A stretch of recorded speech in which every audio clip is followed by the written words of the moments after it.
How to impress your superiors. You clicked on this video to learn that, and you might be thinking, why should you listen to me? Well, let me tell you my story. Up until 10th grade, I was not the most favorite student of my teachers, and due to that, when the names of the students who would be part of the student council was declared in 11th grade, my name was not part of it.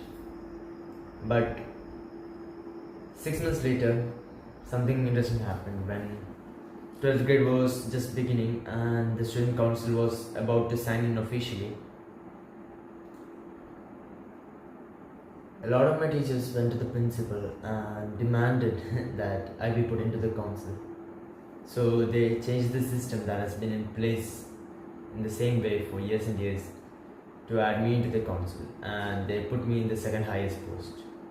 So I went from, in all honesty, kind of being disliked by my class teacher in 10th grade to being like a son to almost all the teachers. Ask any of my friends or my teachers and they'll tell you how much differently the teachers treat me in comparison to others. And I think this shift happened because of 3 things that I started doing, and in this video I'll share with you those 3 things. Okay, so the first thing I started doing was to listen to the superior and let them know that they're being listened to. If you have ever attended an online class, then you know that the speaker is pretty much talking to a blank wall because no one is ever responding, and it feels like everyone else has tuned off to something else. I always felt bad for the speaker in that scenario, and I would always be the one to respond. But after a while, even I stopped doing it because I thought it was uncool and because no one else was doing it. But that is stupid logic.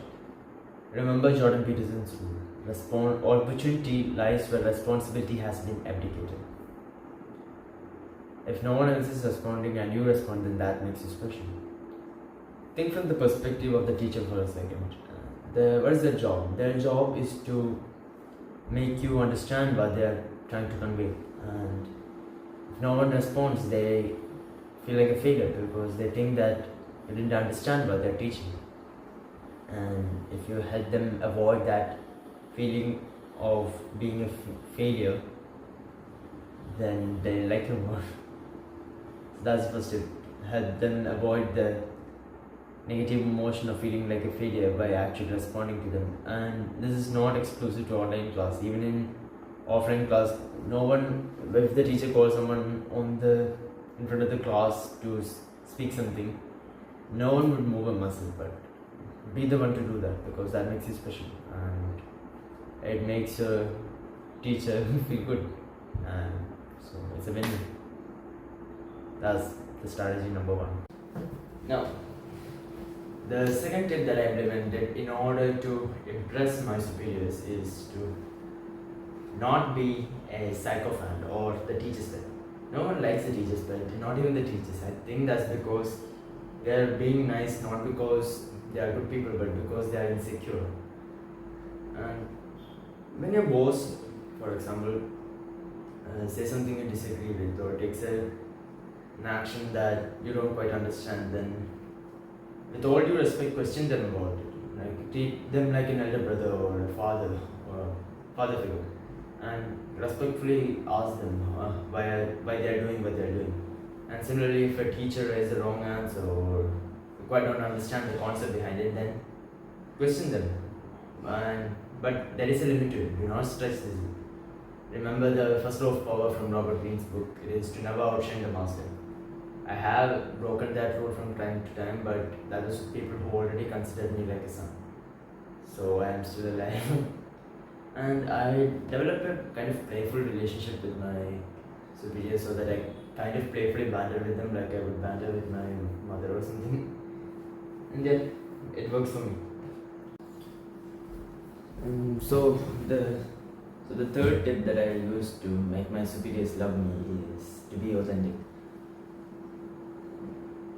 You should allow your superiors to develop a familiar relationship with you, like that of an elder brother and a younger brother, or a mother to son, or a father to son, so that you have to treat them with respect, but simultaneously you can kind of play with them and banter with them and question them when necessary.